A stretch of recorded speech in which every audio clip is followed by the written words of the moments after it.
Hey guys, good morning. Hope your day is going well. So I'm gonna start doing kind of like a table talk series since I'm always in my kitchen. Not that I don't want to be other places, but I'll still do water change Thursdays, and we'll talk about fish. If that's something you like, or well, I'm gonna do it anyhow, just because I like doing it. As much as I do this for you guys and future generations of my family, I do it because I like to talk, and it gives me things to talk about and someone to talk to. There's always somebody that watches. Well, most of the time. Uh, and then when the weather breaks and it's not bone chilling cold outside, I'll do stuff from the shed. And once we get uh, the outbuilding over at the property up and running, I'll do videos from out there. There's lots of things to come. But anyhow, for right now, uh, my Tuesdays will be filled with table talk. Like you're sitting here with me. It'll be awesome. So I heard this story. I heard this story on NPR 2 days ago, maybe, and it was kind of a cool story. Something good that came out of tragedy, which seems to happen a lot around here. But it was about this waitress, and I believe it was in New Mexico. It might have been in Arizona, but it was somewhere in the Southwest at any rate. Who goes to help this family sitting at a table, and the mom and dad are sitting on one side, and the little boy, who's like maybe 6 or 7, I think they said, but I don't remember now. You'll find my memory at times is horrible, and I don't know if it's my age or the abusive things I did when I was younger that we'll never talk about. Um, but anyhow, so the waitress comes up to take the family's order, and the mom and dad order, and she looks at the little boy, and asks him what he wants, and the mother proceeds to say he won't be getting anything. He can eat at home. Well, in the process, she notices several bruises on this young man, and becomes concerned, but doesn't say anything to the parents or anything like that. Instead, on a piece of paper with a black magic marker, she writes, "Do you need help?" on the paper, and holds it up behind the parents to the little boy. And the little boy just simply lightly nods. Yes. This woman proceeds to call the police to get him help. To find out these parents were abusing this child. They were starving the child. They were beating this child. Um, so, that's horrible. Child abuse is a horrible thing. And I could do a whole different video on child abuse. But this waitress, who didn't have to do anything, didn't have to say anything, um, took a step forward. She said, "No, today's the day, and this isn't right."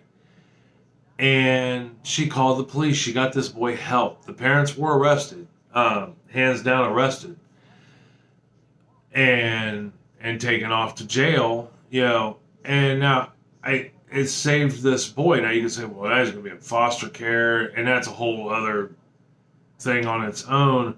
But it's better than being abused and starved and potentially dead down the road. So this kind of leads to what I want to talk about, in a way. So I'm having we had a discussion on Facebook the other day. A friend of mine and some of his friends who I don't know joined in. But it was all based around a picture he posted. And the picture said, "Why is racism a debate?" So yeah, this video is going to be, on racism. Some people were uncomfortable talking about it. I'm not. I will talk about anything. And if that's you, then you may not want to watch this video, and that's okay. I get it. Like I said, I don't post these to get a million views and likes and dislikes. I post these for me, and so my future grandkids, great grandkids can see what their grandpa, great grandpa was all about. And my one of his friends had posted that, and it was to start off on politics, that in order to change it, we need to change the old people that are in politics who still have those beliefs. And I buy that. I mean, my family had those beliefs. Now, it wasn't anything that was ever talked about in our household, what good, bad, or indifferent. You know, there was never a sign of racism in our house at all growing up. But I know that my grandparents felt a certain way. I'm sure my parents felt a certain way, even though they didn't show it. You know, and I never got to experience racism in any way, shape, or form growing up. You know, and so I had commented to his comment that, you know, you can eliminate the old beliefs by taking out the people who still believe that. The problem with that is the old teach the new. You know, and that makes it a struggle. I think the solution to that, not that it's an easy one by any means, is,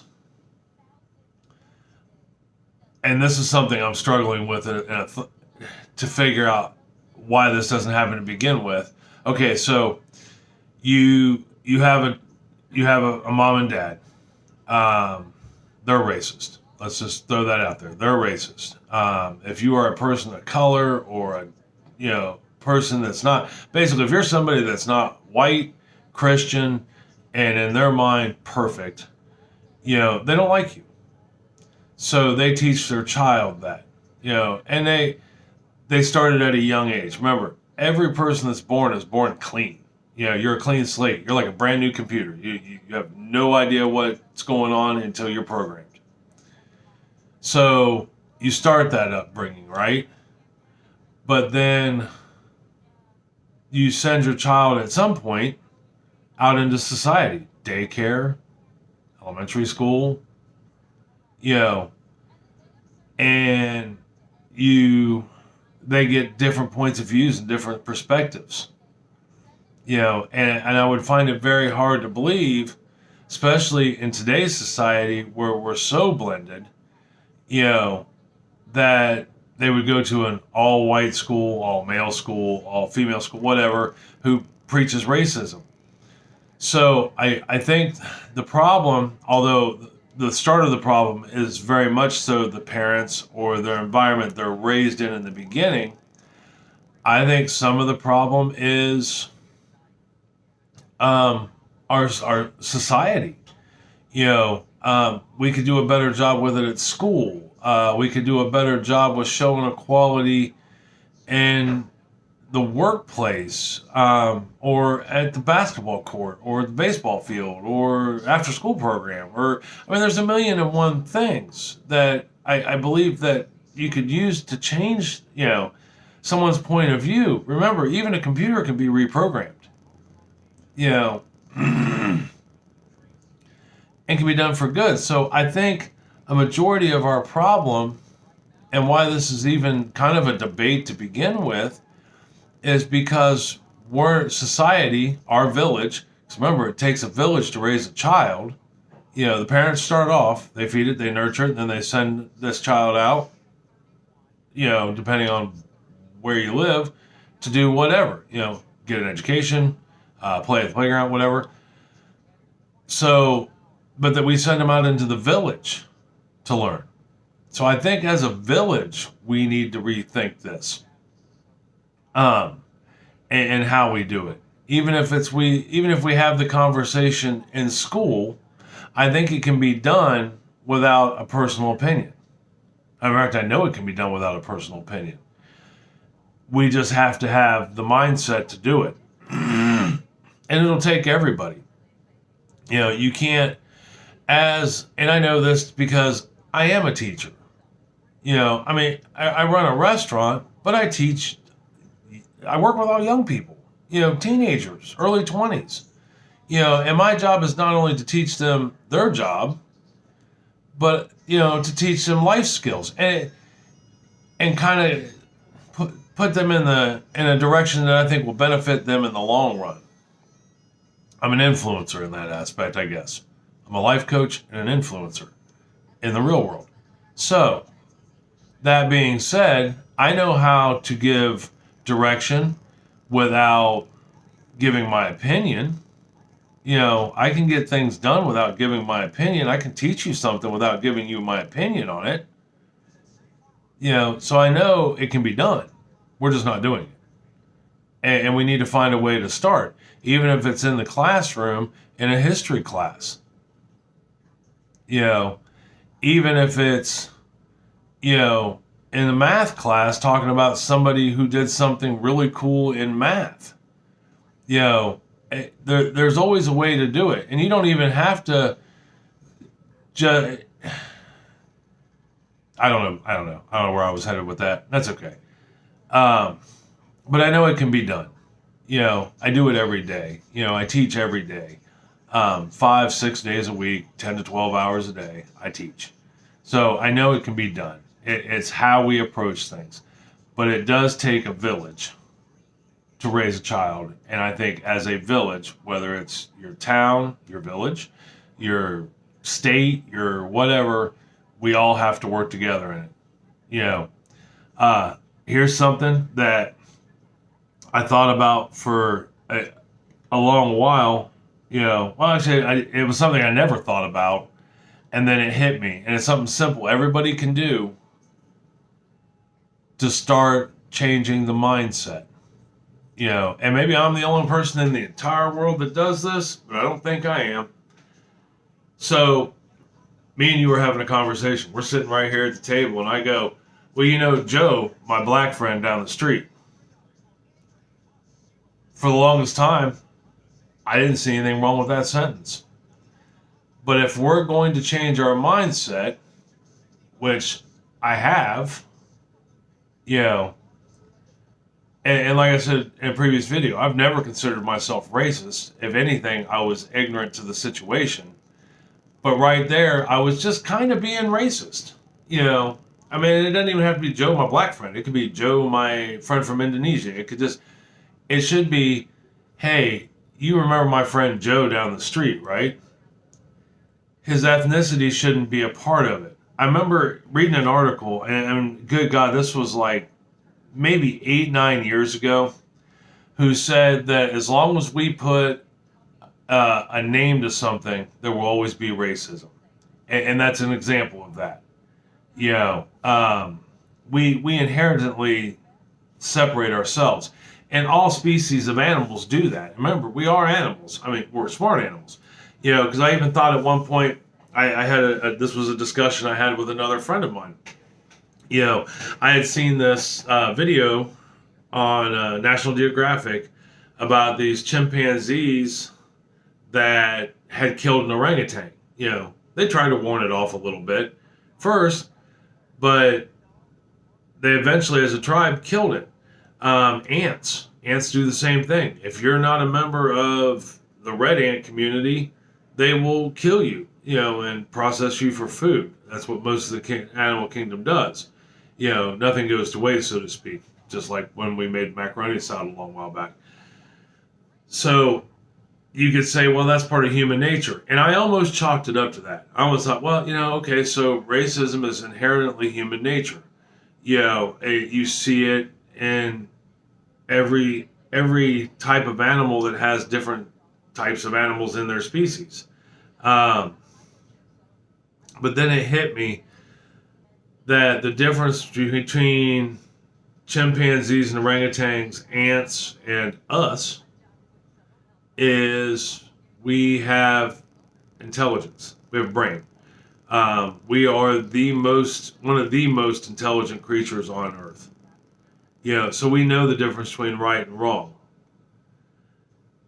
And that's what should keep us from that. I'm sure maybe at one point in the history of mankind, that would have been a thing. Cro-Magnon. But you can take a lot of bad things in society now and relate it to genetics and DNA and human nature, which we can talk on those topics another day. So you you have to kind of think, I mean, and it takes some thought. Eventually, everything that you have to put thought into becomes natural. You know, that's what it comes down to. And and that's like I even had a thought about people being put into positions of authority, whether it's in business, politics, you know, I, any of that, out in society. When the Black Lives Matter movement hit pretty hard and heavy this past June, and all of a sudden you see all these companies putting new CEOs in, and all of them were people of color, men, women, the more the merrier, which is great. I'm not arguing that that shouldn't happen, but I worry that that happened maybe for the wrong reasons, and I could be completely wrong. I don't know these companies. I don't know the people doing the hiring. But did they see an opportunity to build their brand based on we now have a person of color as our CEO and we announced it all over the news? When you have the owner of a company come out and say, well, we just promoted Joe to CEO of our company, we felt it was time to make this change, did you do it because you care? Or did you do it because now I'm going to sell 1,000,000 widgets? So I mean that's a thought I have. I hope it's for the right reasons. I really do. I had the same thing, same thought briefly, and very briefly about politics. Do you put a congressman or woman in position to, because they're a person of color or they're female, or do you or the Senate or whatever, did you put him? Did that entity put him in that position, to kind of balance the status quo? But then that thought left fairly quick because you're voted in by your state. There's not a real way to skew that. It's not like Mitch McConnell was sitting there and thought, we need more females of color in the Senate, and just went and got 3 females of color to be senators. They were voted into their prospective thoughts. So I would have a hard time believing that they were put there in a position to hit a status quo where a business can make that decision. Um,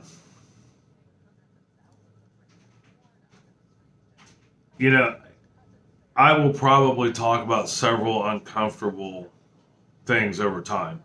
Because, like I said, I'm not afraid to talk about issues or give my opinion on them if need be. I'd much rather just state facts, and my opinions are usually things I see, as I research and look and things like that. My 2 favorite things to talk about in the world are politics and religion. Politics make me crazy because they make me crazy in a good way and a bad way. I get as passionate about politics as I do sports. I will not hesitate to throw my cup across the room because I'm mad at some senator. Um, Jim Jordan, I think is his name. I call him Jim Jones Jordan all the time. I think he's batshit crazy, in my opinion. There are lots of people out there that like him, but I think the man has no morals or values. He's one of those people that caused me to throw my cup across the room. No different than if my Pittsburgh Steelers are losing. Um, and then with religion, you will find I believe in God. I think God has created everybody equal and everybody should have an equal opportunity and chance, which is why I'm making this video, because I think that we need to keep talking about racism as an issue, because if we don't, it'll simply be swept under the rug. Uh, I'll come back to that part here in a second. Religion. Love your God as your God loves you. All right? I don't care who your God is. Muhammad, our Christian God, whatever. I don't care what religion you are. Love your God. Uh, I don't believe in organized religion. I never have. In my opinion, I see in the few times we used to go to church, because I talk about God every day, and I pray every day.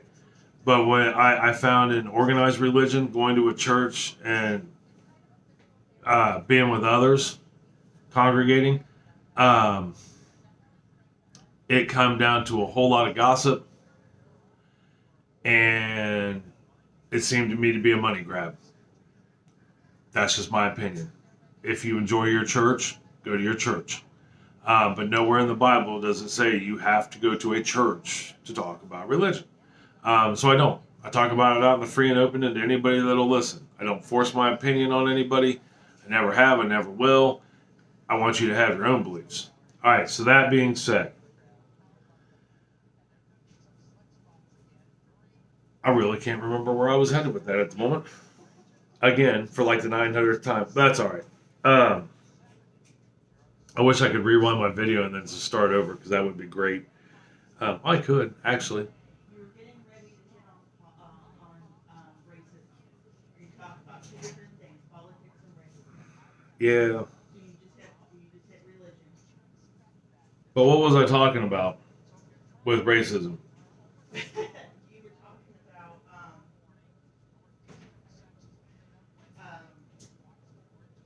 oh no, you were just saying that your two favorite things to talk about is politics and racism, and then you said, "Well, I'll get back to the racism.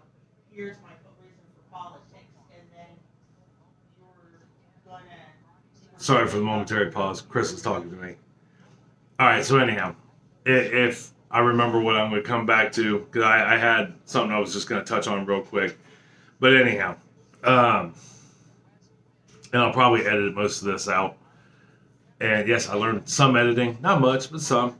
So anyhow, I will leave you with this on, and it was something that my friend who had posted the post of why racism was even a debate to begin with, had posted, and the actual, and it's just a blurb, a section. Oh yeah, that's what it was. Sound bites.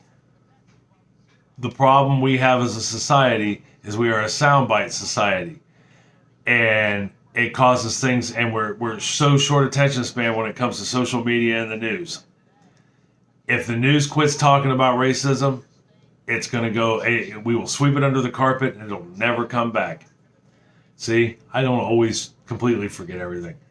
So we have to keep talking about it. It has to be talked about all the time, or it just goes away. But I'm going to leave you with this. So the last sermon, and I took this from, I'm sure this will make people crazy, but I took this from the last sermon of the Prophet Muhammad. My friend had shared this on the same, in the comments. Now, it was a little more specific in the writing, okay? And I didn't tweak it. I mean, I did tweak it, but I didn't. I didn't change the thought of it, okay? Because he was a little more specific to Arab and non-Arab and black and white. All right, it didn't have at the time this was written 1,300 years ago, there wasn't a thing for females. Females had very little to no rights. And it was based on man, all right, but just three specific men. It was Arabs, blacks, and whites. So I took this from it. And I think this is a good thing to kind of think about and live by. It says, all of mankind from Adam and Eve. No person has superiority over another person, except for his good actions. Know that every person is a brother or a sister, and that it constitutes as one brotherhood.